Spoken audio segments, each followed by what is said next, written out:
Deus. Vamos lá. Falei evangelho? Não é evangelho, é Atos. Atos capítulo 19, versículo 1. Alguém tem pressa? Vai embora?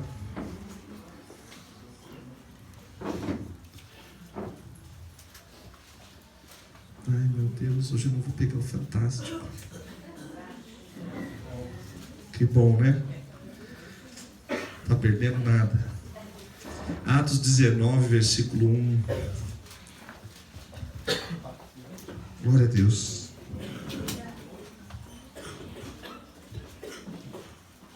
Rafa, profetiza um semestre extraordinário lá na Gênia. Amém. Se prepara aí que o Senhor vai agitar as águas lá. Amém. Vai ser um semestre extraordinário. Declaro. Quantos concordam? Amém. Aí você pode falar, nossa, só falando dele. Veio no culto esperando a mesma coisa. É que essa é uma palavra específica na vida dele, mas você pode tomar posse também. Tem porções e porções, não é, meus irmãos? Atos 19, versículo 1. A todos acharam? Do 1 ao 7. Aconteceu que, estando Apolo em Corinto, Paulo, tendo passado pelas regiões mais altas, chegou a Éfeso e, achando ali alguns discípulos, perguntou-lhes: recebestes porventura o Espírito Santo quando crestes? Ao que lhes responderam: pelo contrário, nem mesmo ouvimos que existe o Espírito Santo. Então Paulo perguntou: em que, pois, fostes batizados? Responderam: no batismo de João, que era apenas o batismo das águas. Disse-lhes Paulo: João realizou um batismo de arrependimento, dizendo ao povo que cresce naquele que vinha depois dele, a saber, em Jesus. Eles, tendo ouvido isto, foram batizados em o nome do Senhor Jesus. E impondo-lhes Paulo as mãos, veio sobre eles o Espírito Santo, e tanto falavam em línguas como profetizavam. Eram ao todo uns 12 homens. Abra agora lá em segunda carta do apóstolo Paulo aos Coríntios, no capítulo 4, versículo 15. 2 Coríntios 4, versículo 15.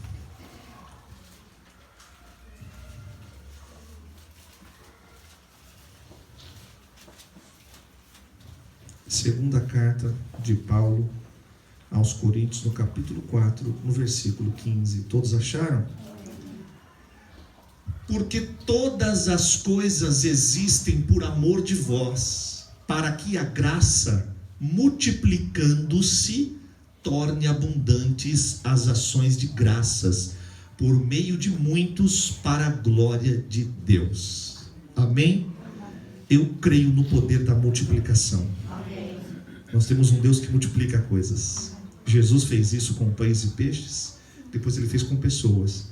E agora está dizendo que a graça pode ser multiplicada. Vamos orar?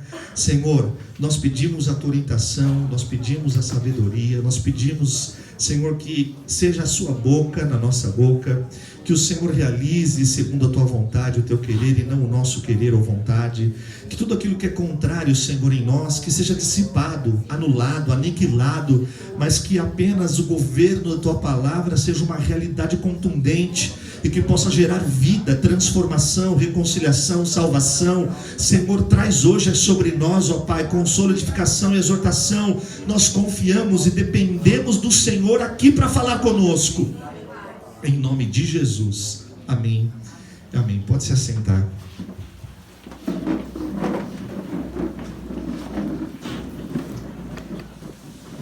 Glória a Deus.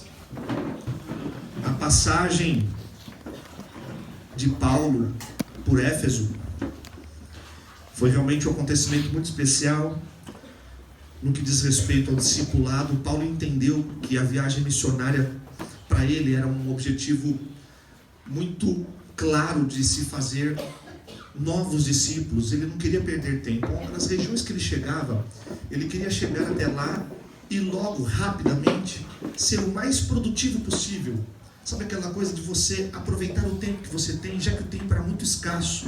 Ele passava pelas regiões, não podia ficar muito tempo lá. E o evangelho cresceu, se espalhou depois da primeira perseguição de Atos 6, quando Estevão é realmente morto, um dos primeiros mártires, como um diácono, ele morre apedrejado. Saulo estava lá. Até isso é importante dizer, que ele mesmo presenciou com os próprios olhos, né, o sacrifício dos cristãos, e ele até, por muitas vezes, estava em concordância com isso, mas o Senhor resgata. Esse Saulo se transforma num grande Paulo, e ele percebe que não há tempo a perder.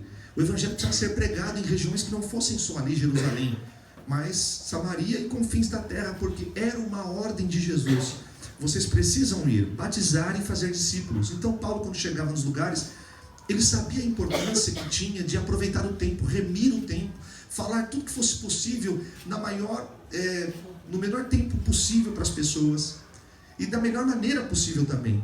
Ele queria ser conciso, ele queria ser o mais produtivo possível nas regiões que ele passava. Hoje, ainda mais, porque os dias são maus. E então eu desejo que você saia daqui discipulado pelo Espírito Santo. Essa é a urgência que nós temos quando reunimos. Quando estamos juntos no corpo, na igreja, a urgência é falar o quanto mais você puder, com o menor tempo possível, aproveitando os espaços. Por isso temos reuniões aqui, dos grudas, os discipulados apostólicos, os elites, as mentorias, as reuniões, para que você seja, no menor espaço de tempo, tenha teologia, né, a escola bíblica, cheio da palavra de Deus. Quando você conhece e tem a palavra sobre você, certamente o poder do Senhor virá sobre você também. Ninguém pode ter o poder que nem conhece, nem sabe de onde vem e como se aplica. A falta de conhecimento e poder faz com que a gente erre. Jesus disse isso: vocês erram por não conhecer as Escrituras e nem o poder de Deus. Para Paulo isso era importante. Então, quando ele vai para essas regiões, principalmente Timóteo e Tito, esses dois jovens que o acompanharam em Corinto, em Éfeso, viam essa emergência, essa urgência, estavam ao lado dele, foram testemunhas oculares dessa obra, uma obra intensa naquela região. E então você percebe que quando Paulo chegava, ele deixava realmente uma semente de amor, como por exemplo Priscila e Áquila, um casal que ele rapidamente alcançou. Eles eram empresários também, fazedores de tenda. Durante um tempo até Paulo ficou na casa deles, trabalhando com eles. Paulo ficou ali 1 ano, quase 2, discipulando esse casal. Depois, mais tarde, ele se transforma um casal muito importante naquela região. Como, por exemplo, também Apolo, né? Uma pessoa que era intelectualizada e alcançada pelo Evangelho. Paulo o deixa responsável naquela região. Então, o texto bíblico vai mostrando que só foi possível se movimentar e pregar o Evangelho através do poder de Deus. Era o poder de Deus que dava a estes homens autoridade para chegar e falar de uma coisa que era especial, era uma novidade, era uma boa notícia. Mas não podia ser só um sermão, ou uma boa palavra, um texto bem elaborado, talvez até uma persuasão, talvez até pela própria personalidade que Paulo tivesse. Tanto é que quando ele chega, a primeira coisa que Paulo queria saber é se eles tinham conhecimento de um fator quase nada importante, chamado Espírito Santo. Quantos aqui conhecem o Espírito Santo? Quantos sabem que ele existe? Quantos querem que ele faça morada na sua vida para sempre e nunca mais saia? Já aconteceu, já está aí. O quanto a gente dá vazão a esse Espírito? Você vê que aqui a grande maioria sabe, ou pelo menos ouviu falar: Espírito Santo, eu sei, né? O Espírito de Deus, e a terceira pessoa da Trindade, me parece que ele apareceu em forma de pomba lá no batismo, não sei o que lá, desceu sobre os irmãos em Atos 2, a gente tem mais ou menos uma noção, mas é uma energia, é áurea, é o quê? É uma pessoa que se relaciona comigo, com a minha pessoa. O Espírito Santo deve ser a sua pessoa. O Espírito Santo é quem tem que ser o teu companheiro, divino companheiro no caminho. Sua presença sinto logo ao transitar. O Espírito Santo é quem te convence do pecado, da justiça e do juízo. O Espírito Santo é quem te coloca esses incômodos que você percebe quando você está pensando ou fazendo alguma coisa que desagrada a Deus. Isso é o Espírito Santo, já não é mais consciência só. é o Espírito de Deus que está próximo de você. Só que quando ele chegou lá, eu falei, então, estou sabendo que vocês estão pregando, estou sabendo que vocês estão se reunindo, a igreja já existe aqui, vocês foram batizados com... Aí, o Espírito Santo, batizado, a gente foi batizado no batismo de João, que João era nosso amigo, ele até passou por aqui um pouco antes, disse que a gente tinha que se arrepender e se lavar nessas águas, a gente fez isso, porque a gente acreditou. Eu falei, não, mas espera aí, tem um outro batismo. Quer dizer, 2 batismos precisaram acontecer ali. O primeiro é que eles foram batizados de novo agora em nome de Jesus. Que o batismo de João só servia até quando Jesus não estava presente. Depois, mais tarde, é o batismo em nome de Jesus. Depois, Paulo foi orar por eles e quando impôs as mãos sobre eles, o Espírito Santo veio sobre aqueles homens. E eram 12. Será que é por acaso? Nós estamos no maior número hoje aqui. Eu desejo que você volte para a tua casa cheio do Espírito Santo hoje. Mas com uma experiência vívida mesmo. Não só de um tremelique. O Espírito Santo ficou fadado a um treme-treme, a enrolar a língua, a um cai-cai. Parece que o Espírito Santo virou só assim meio que... Está sentindo? Estou sentindo, eita! Quer dizer, não que ele não possa fazer isso. O Espírito Santo faz o que quiser, com quem ele quiser, na hora que ele quiser. Só que o Espírito Santo também traz consciência, intelectualidade, emoções controladas, uma pessoa que consegue pedir perdão, se submeter. O Espírito Santo faz com que você abrace, com que você ame o inimigo. É só o Espírito Santo que é capaz de governar a igreja de Cristo e fazer com que ela se submeta à cruz do Calvário. Sem o Espírito Santo você não consegue. Na carne é tudo muito difícil, na carne é complicado, você nem quer fazer isso. Você nem quer muitas vezes estar ali, você nem quer ouvir tudo aquilo, mas a palavra quando vem e você está aberto, o Espírito Santo é que te convence a você deixar as coisas que te destroem, a ser uma pessoa limpa, a ser uma outra pessoa. Então o Espírito Santo não é só para dons, é uma das facetas. O Espírito Santo vem e traz dons para aperfeiçoar a igreja, mas o Espírito Santo quer se relacionar com você. Só podemos multiplicar a verdade do Evangelho cheios do Espírito Santo. Abra sua Bíblia em Mateus, no capítulo 16. Temos falado disso nas aulas até, comentado com alguns irmãos a respeito da importância que tem o Espírito Santo. Numa dessas aulas, o pastor Alexandre até levantou essa questão, quando falávamos sobre anjos, presença do Espírito, governo do Espírito Santo, mundo espiritual, falando sobre como a gente precisa ter uma preocupação de falar para a igreja mais sobre o Espírito Santo, de que ele é um agente visível e operoso na igreja, ele está na igreja. Nós não podemos nos transformar apenas numa igreja histórica, numa igreja que tem uma boa palavra, numa igreja que o pastor é charmoso. Senti um certo espírito de inveja, irmãos. Senti assim, mano, tá amarrado, hein? Onde as pessoas são amigas. É legal você vir numa igreja, todo mundo é amigo, você conhece, é legal, tem eventos. Mas, meu Deus do céu, eu deixaria tudo isso, eu abandonaria tudo se fosse para escolher uma coisa só: presença do Espírito Santo na igreja. Que é quando ele vem e toma o seu lugar, e ele tem que ter um lugar de primazia na igreja, porque hoje é o Espírito Santo que governa. Ele revela quem é o Pai, quem é o Filho. Você tem que sair daqui hoje nesse culto sabendo disso. Eu sei que você já sabe, mas estou te relembrando. O Espírito Santo tem saudade de você. Amém? Já sentiu saudade da presença de Deus alguma vez? Você já passou um tempo onde você ficou um pouco frio? Se você orava, parecia uma oração estranha, nem você acreditava. Eu falei, nossa, nem eu acredito. Recebe não, Deus, porque nem eu estou. Sabe quando você vem para o culto? Eu falei, eu vou lá ver o que acontece. Se arrepiar é de Deus, se não, já faz uns 10 anos que não arrepia nada. Eu falei, eu quero ver alguma coisa, sabe? Eu quero ver o mudo falar, eu quero ver o surdo ouvir, eu quero ver o cego enxergar. Aí a gente liga na televisão para ver essas coisas, nem sabe se é verdade.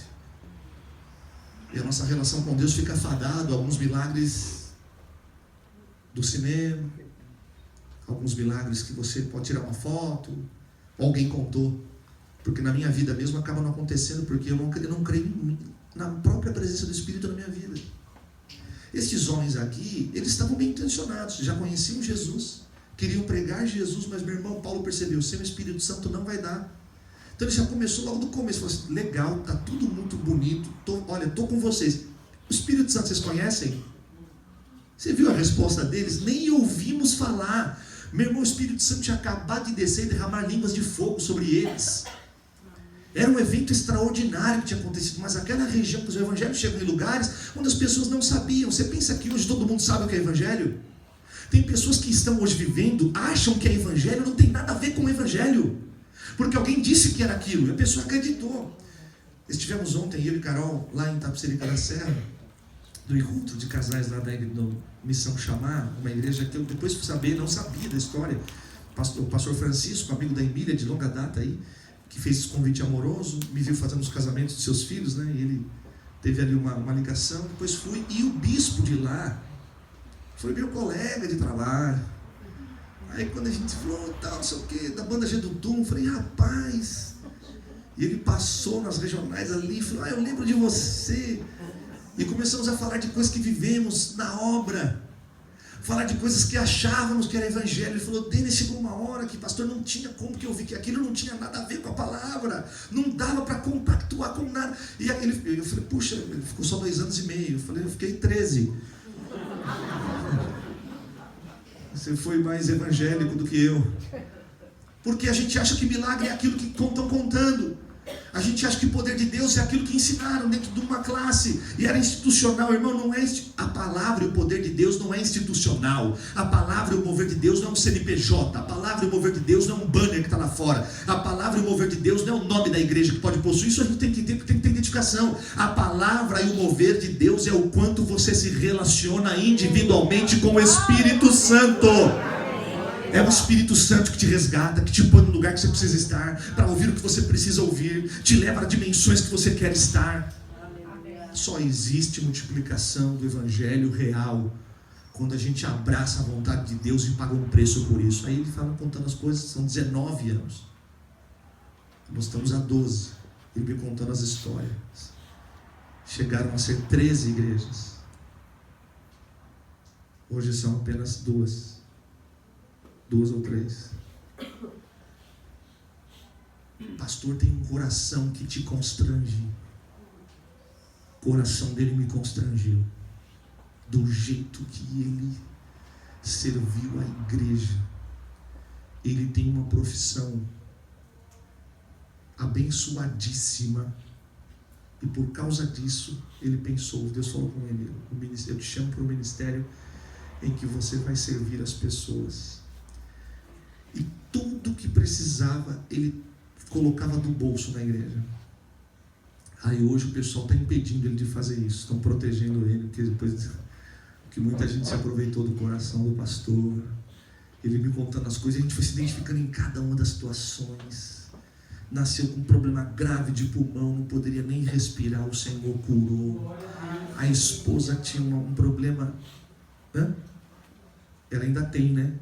E o Senhor, só que o Senhor colocou, aí a filhinha, né, que nasceu com o coração todo furadinho, e eles passando uma situação, quando foram passando, diz que a médica pegou, diz que até a própria médica chorou dentro do consultório, não sabia o que tinha acontecido, que o Senhor colocou uma membrana no coração da filha deles, contando as coisas. Falei, eu não tenho como, eu estou aqui para servir o Senhor, o pastor todo mundo ama, e é uma cobertura, a gente foi recebido lá de um jeito. Falei, meu Deus, só o sangue do Cordeiro. Falei, eu sou feliz, porque eu lembro do rosto de cada um de vocês e começo a lembrar do carinho que vocês têm por mim.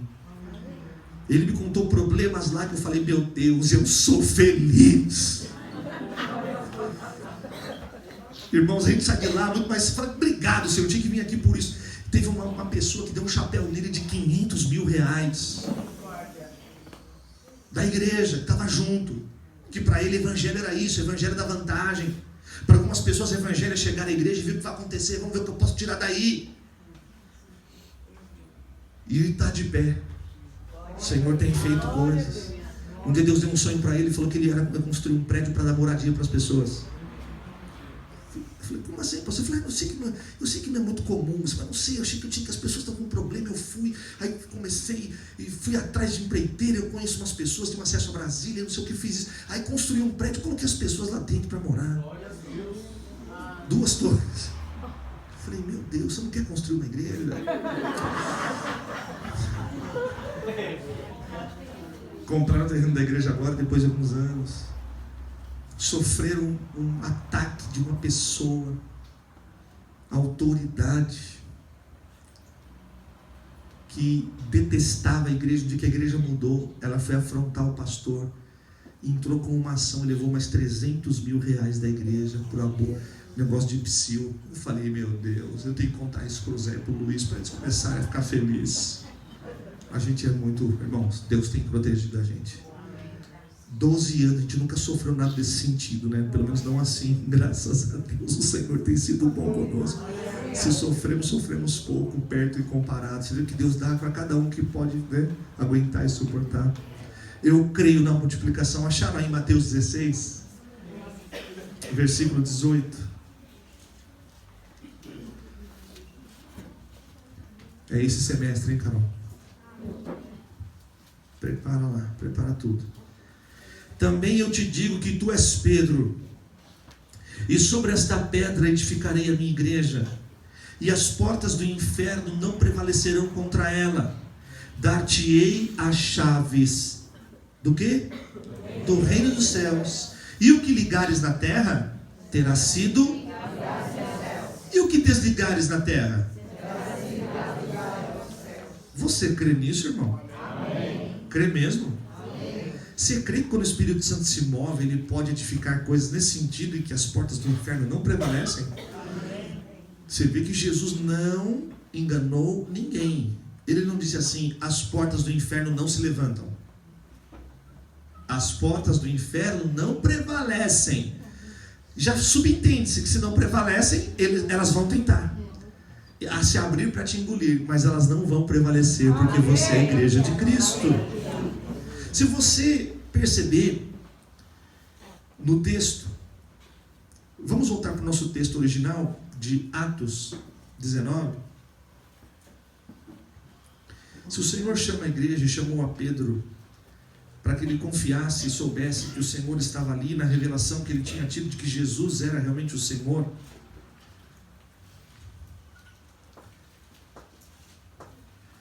quando é que a multiplicação acontece sobre a nossa vida, irmãos? Quando é?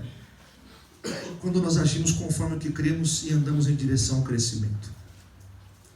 Diga comigo: eu quero agir segundo aquilo que creio. Eu quero agir segundo aquilo que creio. E andar na direção do crescimento. E andar na direção do crescimento. Não faz sentido você andar na direção da perda, da diminuição, do fracasso. Não faz sentido isso, porque se Jesus venceu na cruz, e na cruz ele estabeleceu vitória, a tua caminhada tem que ser em direção a essa verdade. Amém. Você entende isso, irmãos? Então veja no versículo 8 do texto de Atos 19. Depois que ele pergunta sobre o Espírito, e eram ao todo uns 12 homens, eles recebem o Espírito Santo durante 3 meses, está escrito. Durante 3 meses, Paulo frequentou a sinagoga, onde falava ousadamente, dissertando e persuadindo com respeito ao reino de Deus. Diga então comigo assim: ousadia e persuasão. Ousadia e persuasão. Você crê nisso? Amém. O que é ousadia e persuasão? Tem gente que acha que não tem isso. Eu não sei, isso não é muito a minha praia. Você viu a Carol hoje aqui? Eu fiquei emocionado. Isso me emociona. Porque não é fácil. Não é o comum dela estar aqui todos os domingos. Mas ela tem outras facetas que encara com mais facilidade, outras menos, mas ela chegou aqui na autoridade, na ousadia. Glória a Deus. E arrebentou. O Senhor a usou com autoridade. E o próximo pode ser você.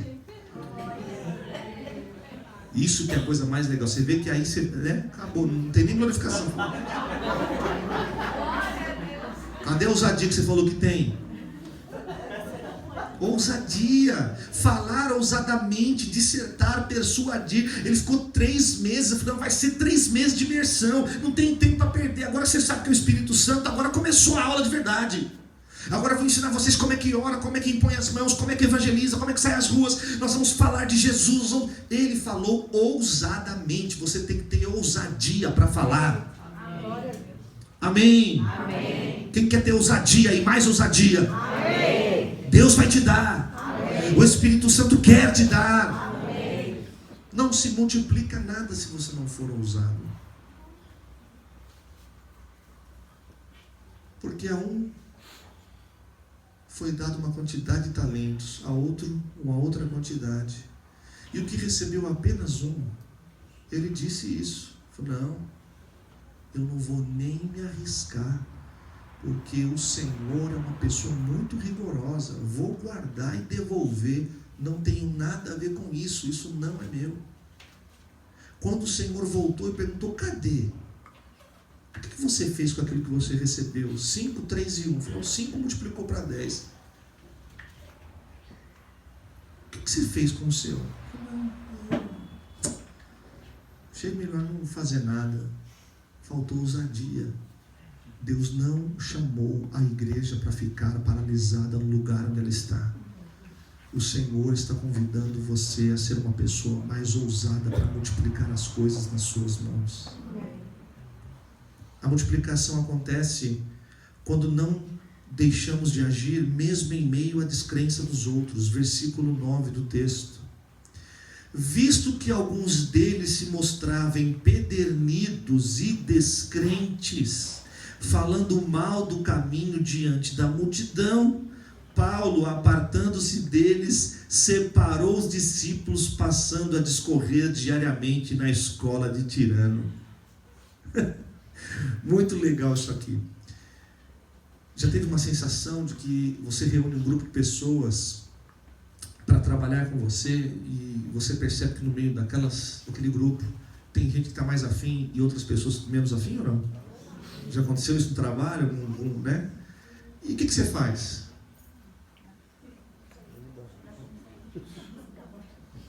Você já gastou vela boa com defunto ruim?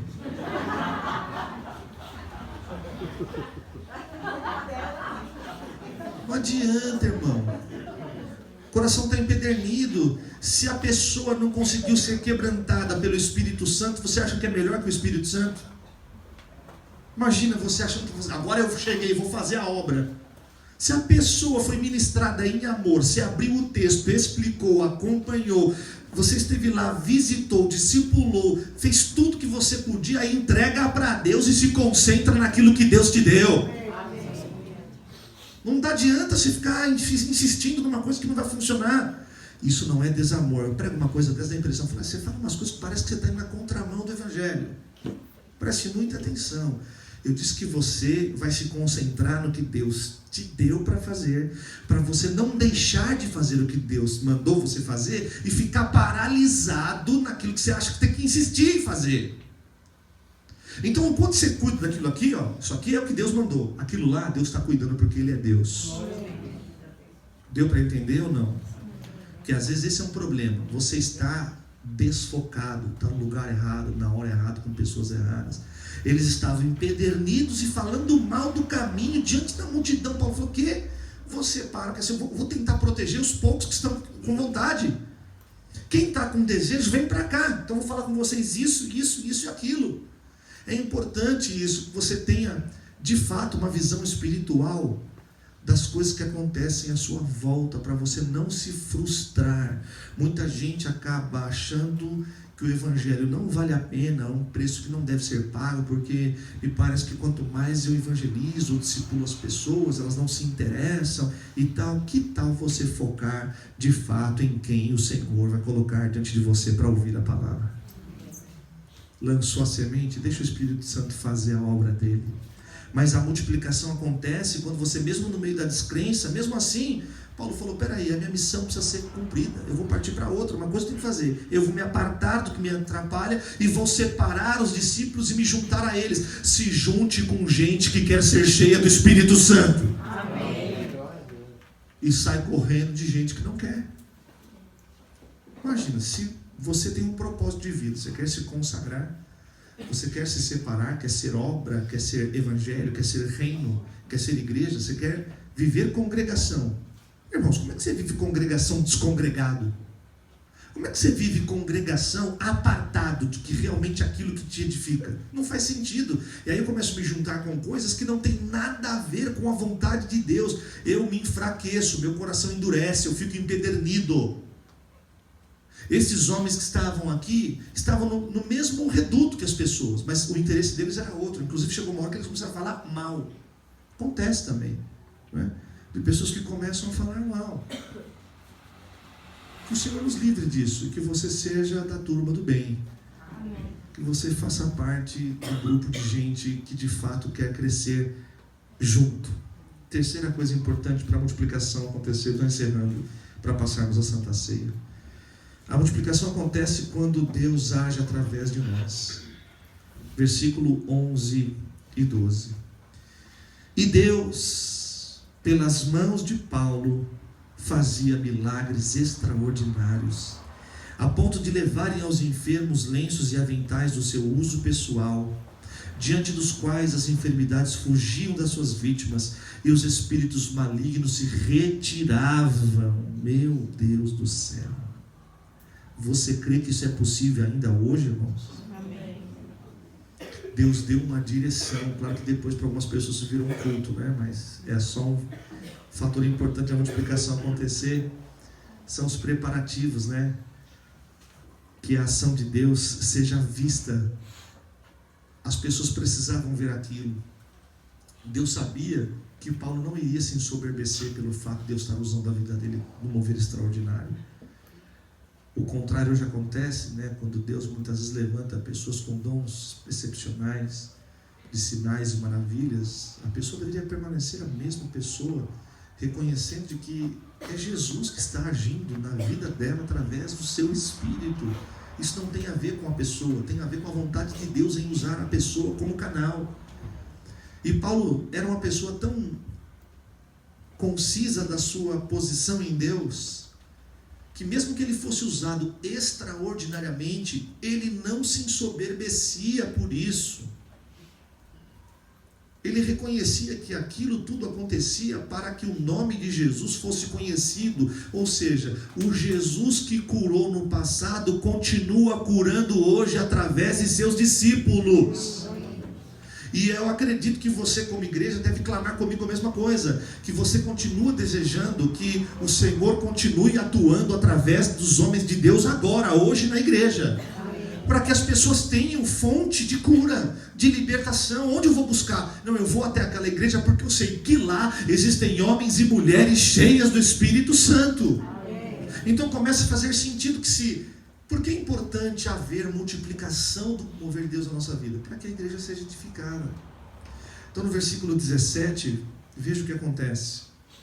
Chegou este fato ao conhecimento de todos. Assim, judeus como gregos, habitantes de Éfeso, veio temor sobre todos eles, e o nome do Senhor Jesus era engrandecido. Quantos querem que o nome de Jesus seja engrandecido? Amém. Muitos dos que creram vieram confessando e denunciando publicamente as suas próprias obras. Você pensou isso, irmãos? Foi uma coisa instantânea. Foi um temor tão grande que as pessoas chegavam lá e começavam a confessar. Falaram, eu confesso, não está mais aqui quem falou. Eu sei que eu errei, eu fiz, eu quero agora Jesus, eu peço perdão. Foi uma coisa instantânea. Se tem uma coisa que acontece em todos os grandes avivamentos que você estuda ao longo das renovações carismáticas ou pentecostais, é que um dos elementos encontrados em todos os avivamentos é o nível de confissão e arrependimento. O Espírito Santo vem sobre uma determinada região, ou um grupo de pessoas, ou tribo, e é instantâneo. Cai um temor e todos começam a confessar e querem agora só o Senhor, querem se ver livre de tudo aquilo que contamina. Que você viva isso todo dia na sua vida. Fomos chamados para ser diferentes, irmãos. Não podemos ser iguais. Não dá para manter a antiga vida e andar com Cristo, entende? Não dá para manter a antiga mentalidade e andar com Jesus. Muitas vezes a gente não percebe que o elemento de distância do Espírito Santo sou eu mesmo. Porque a minha mente antiga e as minhas práticas antigas afastam, porque o Espírito, como diz o nome, ele é santo. O Espírito Santo quer te levar a ser santificado. Mas você precisa permitir e haver confissão. Houve um temor de Deus. O nome de Jesus era engrandecido. Havia confissão de pecados. Veja o versículo de número 18. Muitos então vieram confessando e denunciando publicamente suas próprias obras. Também muitos dos que haviam praticado artes mágicas, reunindo seus livros, os queimaram diante de todos. Calculando os seus preços, achou-se um montante de 50.000 denários. Assim a palavra do Senhor crescia e prevalecia poderosamente. Amém. É o que você quer? Acho que é o que toda igreja quer. Que a palavra do Senhor cresça poderosamente. Que a igreja cresça saudável. Irmãos, o que a gente tiver que queimar, tem que queimar. Seja qual for a arte que você tenha praticado, a magia, seja qual for a crença que no passado fez parte da sua vida, tem que ser queimada. Você viu o que aconteceu aqui? Não foi Paulo que pediu. Vamos fazer a fogueira da queimação dos pecados. Não era para virar culto isso. Foi uma coisa que aconteceu em Atos. Assim como o lenço que ele usou, né? Hoje tem um monte de gente usando. Meu Deus do céu, isso foi uma direção específica para aquele momento. E o poder não estava no lenço, era o Espírito Santo na igreja. Assim como o poder não estava o Miguel, lembro de pequeno, ele perguntou isso para mim. Acho que há pouco tempo até, uma discussão, ele não, claro, a criança não consegue entender, mas por que, papai? Por que ele cortou o cabelo? Então quando ele cortou o cabelo, ficou fraco, porque o cabelo dele era forte. A criança faz essa, né? Cortou o cabelo de Sansão, ele perdeu a força está no cabelo. Se a gente não explica isso, a força estava no cabelo, irmãos? Estava onde? Estava no compromisso do voto dele. Ele tinha um voto de nazireado, ele rompeu isso. Então o corte do cabelo era uma dos elementos do voto. Como não tocar no morto, ele também tocou. Como não se relacionar com mulher estrangeira, ele se relacionou. Ele foi quebrando um a um. Então quando ele quebra o último, era um voto, um contrato. Você promete algo, eu prometo algo. Você quebrou aquilo ali, você deixou de ter. É assim, é justo. Então não era que a força estava no cabelo, né? Como a força do Senhor não está no meu paletó, no seu, na sua gravata ou na minha, no carro que você anda, não está na touca que você veste, não está no envelope que você ofereceu. O Espírito do Senhor é a força e o poder de Deus sobre a sua vida, segundo o seu compromisso com Ele. Eu esqueci de ler um negócio interessante, acho que vale a pena, viu?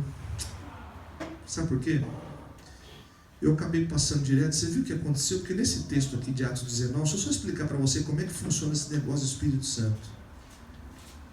Você percebeu que aconteceu um detalhe aqui? Eu acabei pulando. Veja só. Veja no versículo 13, só para a gente encerrar aqui.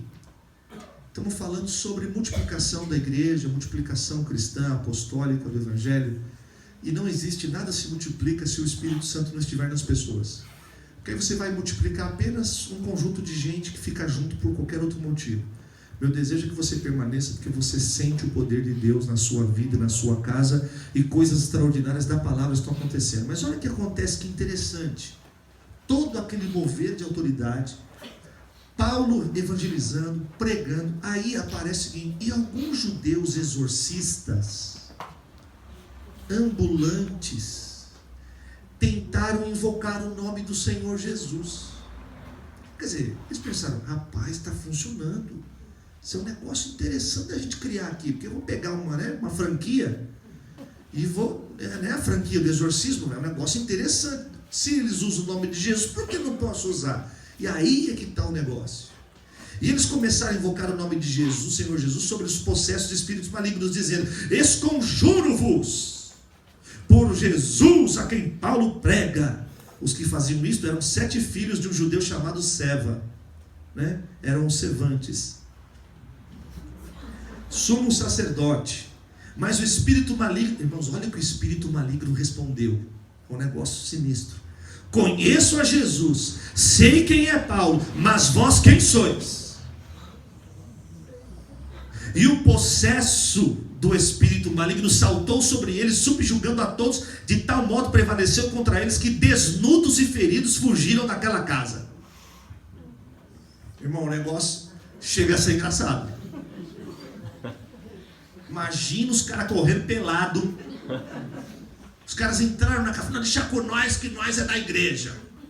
Porque não adianta, irmão, não é assim que funciona o poder do Espírito. Você não se apropria desse negócio sem andar com ele. Você não se apropria de uma presença de alguém que nem foi convidado. Você nem sabe aquela coisa? Como é que você entra em núpcias? Conhece hoje e vai para o de amanhã, não é assim? Quer dizer, não deveria, né? Você corteja, você conhece, você anda junto, faz refeições juntos, chora junto, paga o preço, junta as coisas, monta a casa, compra os móveis. Tem muita etapa antes. Depois que você vai para a intimidade. Você quer intimidade com o Espírito Santo mesmo? Quer ou não, igreja? Porque senão você vai vir aqui há vários domingos, vão passar 10 anos. E você vai ser um crente médio. De não compreender que existe um convite aqui. Ou você é da turma dos Cervantes, porque esses meninos falam assim, rapaz, nosso pai é sacerdote, não vai pegar nada. A gente já está na sinagoga há muitos anos. Esse Paulo eu te conheci até ontem que você estava com a gente lá. Ele não era judeu, agora está com Jesus. A gente também está. Nós está. Vamos lá. E foram, imagina, 7 carinhos. Falei, então, como é que eu tenho demônio? O cara estava tudo. Então. Aí levantou. É uma cena hilária. Em nome. E os caras, você vê que os caras. Ó, você vê como que a desconfiança era grande. Eles não falaram assim, em nome de Jesus a quem Paulo prega. Quer dizer, eles mesmos não tinham certeza. Já pensou você, irmãos, hoje teve que fazer um negócio desse quando sair do culto? Falei, em nome de Jesus a quem o bispo pregou domingo. É melhor nem começar. É o teu Jesus, é o teu Senhor, é o Espírito Santo que se move em você. E você pensa, não, mas essas coisas não acontecem mais, só está na Bíblia. Você não tem ideia.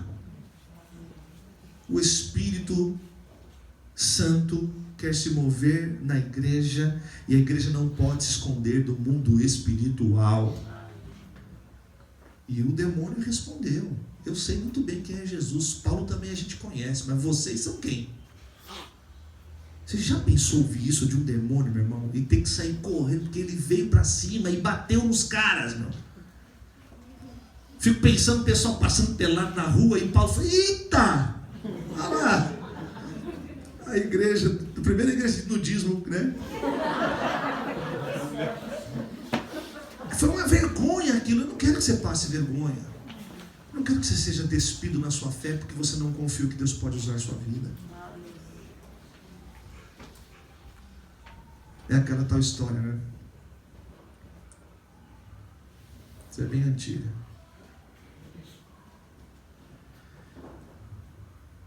O pastor chegou lá e foi expulsar o demônio. Demônio! Zé Pilintra, eu tenho autoridade sobre você, deixa essa pessoa agora, esse vício da bebida. Tá? O demônio falou, você estava comigo agora mesmo no boteco? Você gosta da bebida tal, você tem isso na sua casa, está no seu armário, está na sua geladeira, está não sei o que lá. Quem é você para me expulsar? Você quer ter autoridade sobre o quê? Como é que você vai ter autoridade? Você tem que saber a vida que você está levando. E pedir perdão a Deus, dizer, Senhor, multiplica sobre a minha vida a tua porção. Paulo diz que a graça podia ser multiplicada. A graça podia ser multiplicada. E a igreja só começou a realizar esses grandes feitos porque as pessoas receberam o Espírito Santo. Nós estamos aqui com uma mesa posta. Você vai participar do corpo e do sangue de Cristo. E isso aqui já deveria bastar para você reconhecer que o Espírito Santo fez morada em você. Você é templo do Espírito Santo. Então vamos pedir que o Espírito nos encha.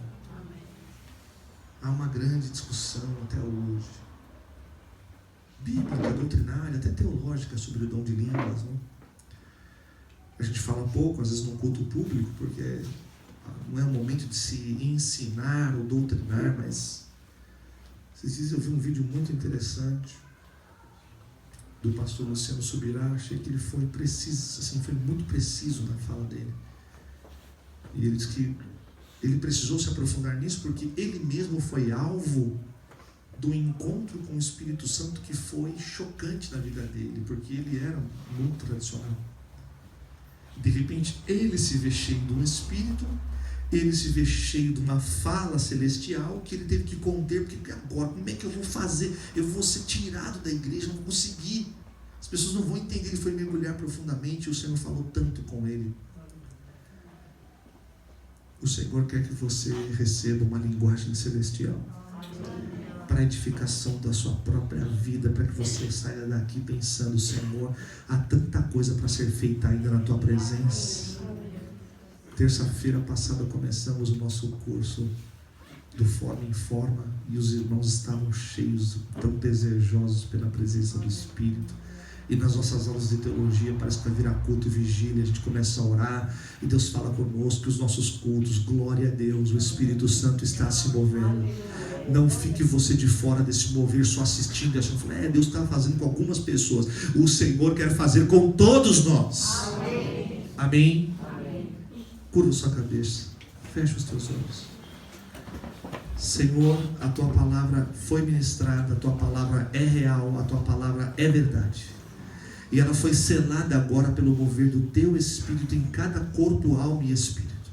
Sei que, Senhor, não há nada da tua palavra que não seja uma realidade possível de se viver. Porque se ela está aqui para nós, ela é o manual e nós queremos ser dirigidos por ela.